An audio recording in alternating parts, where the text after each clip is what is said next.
Hi, this is Krishnamurthy representing Child Support Foundation, Bangalore. We have come from Bangalore to look at the difficulties people who are facing in the district of Coorg. Just now we are in front of Tahsildar officer Virajpete and we have completed our mission in Chikkemudde, Biala near Tara village. We can see that a lot of landscapes are happening because of the thunderstorms and heavy rains, and really it's a very alarming situation. I request each and every citizen of Bangalore and India and country come forward to help for this mission, and kindly do join us your hands with our Child Support Foundation.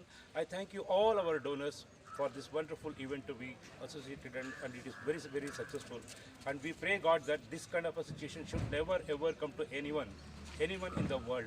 From Child Support Foundation, we wish them all the best and good luck and fast and speedy recovery.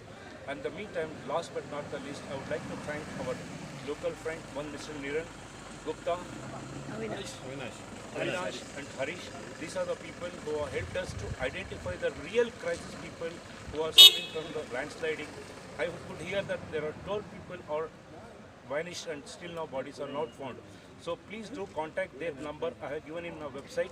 Anybody would like to donate directly, please contact any of these people and they will help you to trace out the real people who are the really needy ones, and you can reach your stuff to them.